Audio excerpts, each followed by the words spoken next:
Bom dia, doutor. Obrigada pela sua participação no nosso programa. Bom dia, Roger. Prazer estar aqui com vocês. Doutor Roger, uma coisa que me toca. O cérebro, ele pesa quanto? A proporção de acordo com o corpo humano? É mais ou menos 2% da proporção do nosso peso, né? Agora, o cérebro consome quanto de energia do corpo humano? É impressionante. O cérebro nosso não para. Não para, Nós estamos continuamente consumindo energia. O cérebro ele não funciona com outro combustível que não a glicose, né, que é um tipo de açúcar. Ele não consome, por exemplo, gordura ou proteínas como o nosso corpo pode consumir para gerar energia. É só glicose. Agora, nós consumimos o corpo em repouso, o cérebro sozinho consome 20% da energia do corpo. E é verdade, em repouso? Em repouso, nós em repouso, claro. E é verdade, assim, por exemplo, às vezes a pessoa come, eu já ouvi falar isso, não sei se me corrige se eu estiver errada, que, por exemplo, quando você está se alimentando, fazendo uma refeição, que você tem que comer bem devagar, porque assim, você não pode comer depressa, porque assim, o cérebro tem mais ou menos 15 minutos para ele entender que você está satisfeito. Então, por exemplo, você tem que comer aquilo bem devagarzinho, porque a hora que dá os 15 minutos, passar uns 20, 30 minutos, você está comendo ainda, o cérebro avisa falando que, ó, você está satisfeito, então não precisa comer mais. Porque ele demora 15 minutos para chegar na cabeça, as informações para dizer que a gente está satisfeito. Esse tempo, é lógico que ele é variado e ele depende de alguns mecanismos que a gente tem, alguns hormônios que funcionam no cérebro e neurotransmissores. Então, por exemplo, a dopamina, que é um neurotransmissor, ela dá a sensação de recompensa. Já um outro hormônio chamado leptina, que é liberado no centro do cérebro, ele dá a sensação de saciedade, né? Agora, a saciedade que nós temos, ela é desencadeada por vários mecanismos. Por exemplo, a mastigação é uma das coisas que geram saciedade. Você sentir o sabor dos alimentos, o cheiro, gera saciedade.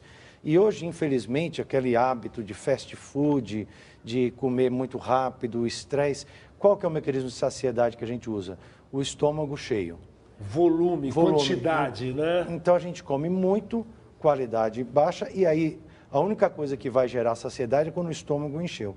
E é claro que se você come lentamente, mastigando, você está desencadeando outros mecanismos de saciedade, vai comer menos e provavelmente vai comer melhor.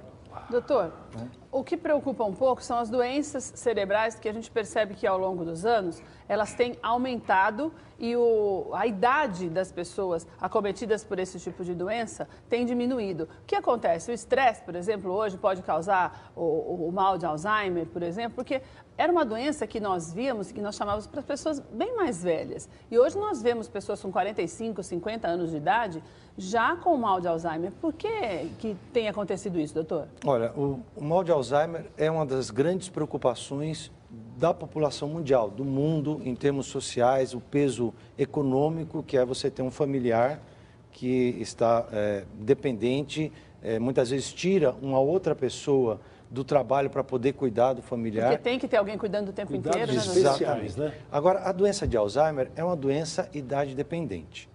Quanto mais idoso, quanto mais velho, maior o risco. Depois de 65 anos, a cada 5 anos que passam, aumenta em 50% a chance de ter Alzheimer. Então, acima dos 85 anos, até 30% da população tem doença de Alzheimer. Então, conforme a nossa população vai atingindo uma expectativa de vida mais alta, se a gente se lembrar, na década de 70, o brasileiro atingia 60, 65 anos. Hoje a gente vai muito mais longe do que isso. Então, o Alzheimer, ele acaba sendo, o impacto dele é muito maior. Quanto à questão dele aparecer mais precocemente, talvez às vezes, isso... fuma também, às vezes, por isso. Exatamente, pelos fatores que aumentam o risco para a doença. A rotina da pessoa, né? Essa é uma delas. Mas, por exemplo, a obesidade na média idade, por volta de 40 anos, aumenta o risco de doença de Alzheimer. O cigarro aumenta o risco de doença de Alzheimer, a falta de exercício físico, o estresse emocional, né? A alimentação, que nós vamos conversar um pouco mais adiante, tudo isso aumenta o risco da doença de Alzheimer. E, é claro, um fator preventivo muito importante que eu sempre costumo falar, que é o mais importante, é a escolaridade. Quanto mais alta a escolaridade, menor o risco da gente desenvolver Alzheimer. O importante é você engajar o cérebro em situações de atividades realmente aprendizado. motivatórias. Exatamente. Né? Motivacionais. Porque tem que ter prazer, senão não vai. Eu acho muito interessante nós conversarmos sobre esse assunto, porque muita gente percebe quando a doença se manifesta. Mas tem métodos para a gente antecipar vir à tona essa doença, ou outras doenças, né? Porque muita gente, é uma coisa que no dia a dia, a gente estava há pouco conversando sobre esse assunto, muita gente diz de exercícios, de ter uma boa dieta, de ter os hábitos alimentares saudáveis, mas tem uma coisa que nunca nos ensinaram, que é respirar, doutor. Respirar, exercícios respiratórios. Isso também é uma prevenção, né? Isso existe, não existe escolas que nos ensinam, você tem que fazer tais tipos de respiração. Isso facilitaria a vida de qualquer ser humano. A gente tem, cada vez mais a gente tem aumentado a quantidade de trabalhos científicos, tentando detectar coisas que a tradição, as tradições milenares de outros povos já ensinam. Como a yoga, como as filosofias zen. A meditação, o Tai Chi Chuan. Hoje a gente começa a comprovar os benefícios dessas práticas de saúde, né?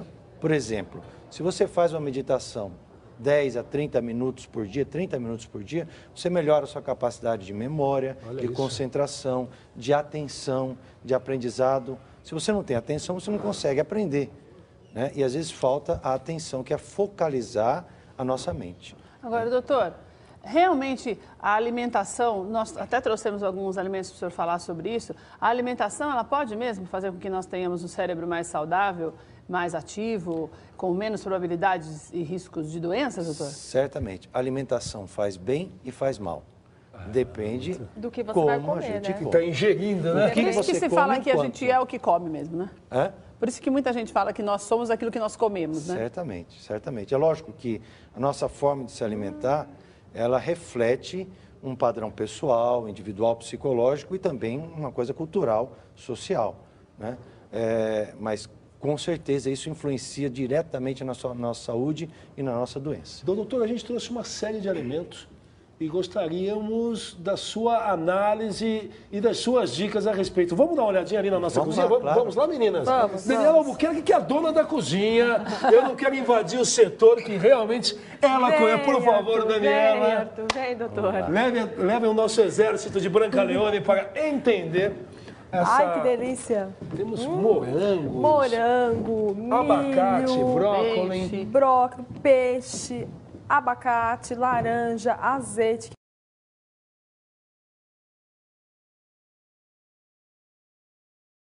Doutor, diga o que pode ser ruim do que nós selecionamos aqui, o que pode fazer Esse mal. é bom, não é? Olha, não vejo nada de ruim aqui, só Não? vejo uma comida boa. E o abacate? Não, é bom também. As pessoas pensam que gordura é ruim e tem que ser abolida da dieta. Só que se você pensar que as nossas membranas celulares, as membranas dos neurônios são feitas de gordura, você precisa ter também essa fonte A capinha de nutricional. gordura. Claro, a gente precisa ter isso. A mielina que recobre o nervo, né, ela é feita de proteína, mas também precisa da gordura. Então, isso é absolutamente necessário. A gordura boa necessário. não a gordura ruim, né? Exatamente. As gorduras insaturadas são melhores do que as saturadas. Então, você que come muita gordura animal, você aumenta o risco de aumentar o colesterol, triglicérides, diminui o HDL, aumenta o LDL e tudo isso aumenta o risco de doenças vasculares. Doutor, e cada alimento, ele é bom para uma coisa específica no cérebro? Por exemplo, a Daniela está comendo a castanha do Pará. Que é muito boa. Ela é boa para quê, doutor? Olha, as castanhas no geral, as nozes, a castanha do Pará particularmente tem selênio, mas elas têm zinco, tem cálcio, tem vitaminas B, o complexo B, e essas são importantes para a condução nervosa.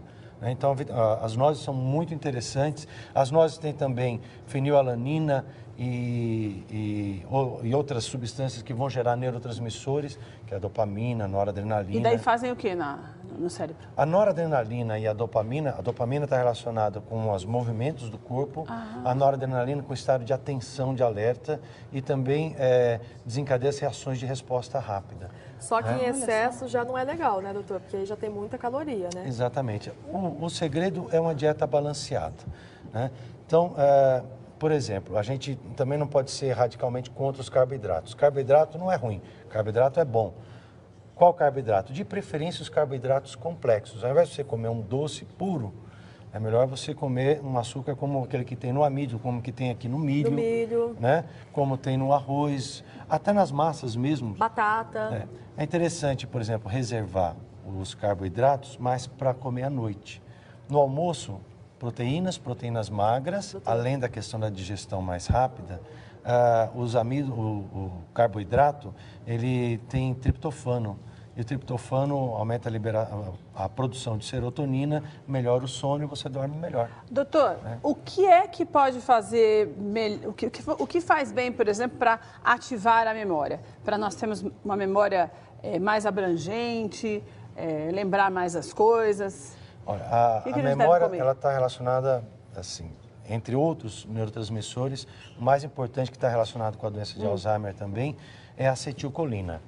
A acetilcolina ela depende de 2 aminoácidos, que são a serina e a metionina. Então, a gente tem aqui os peixes, que são fontes desses alimentos, as nozes, os ovos, a carne, até a carne suína também tem, e tudo em moderação vai muito bem.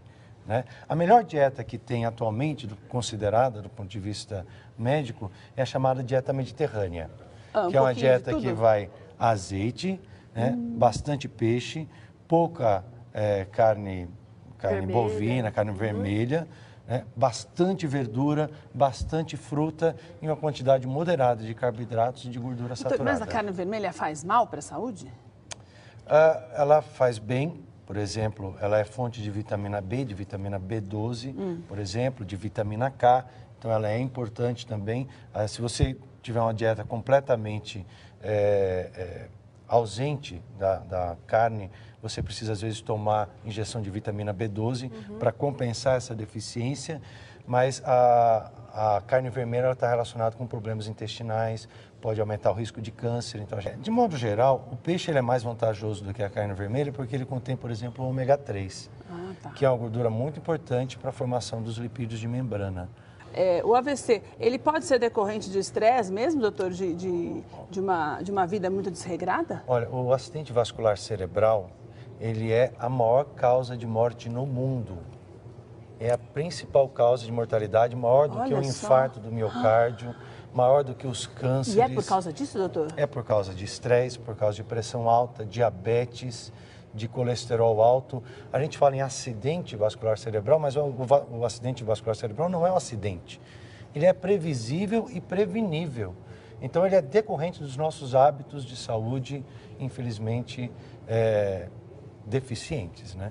Se a gente cuidar da nossa saúde, então você tem pressão alta, trata a pressão o tempo todo, não descuida da alimentação, não descuida do seu remédio. Diminui o sal, tudo que é importantíssimo. Você vai viver mais e viver melhor, porque não adianta viver bastante se não tiver qualidade de vida, né? Não adianta, é verdade. Doutor, mais uma vez, muito obrigada pela sua presença aqui, nós adoramos suas dicas aqui de saúde. Deixa eu só falar mais uma coisa, o salmão, ele é fonte de vitamina D. E a vitamina D, ela é fundamental, ela é protetora para a nossa... para a parte vascular, para a parte imunológica. A deficiência de vitamina D hoje é relacionada até a doenças como esclerose múltipla e outras doenças do cérebro, inclusive com a demência de Alzheimer.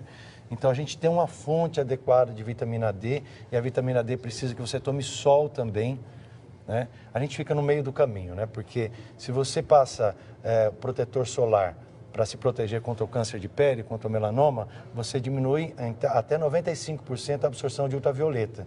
E aí você fica deficiente de vitamina D. Oh, meu Deus do céu. Mas aí toma de manhã não faz mal. De manhã tem que tomar sol e tem que ter fonte de vitamina D. Doutor, deixa o telefone para contato, por favor. Consultório 3266-7024. 3266-7024. Doutor, muito obrigada pela sua participação. Obrigado a você.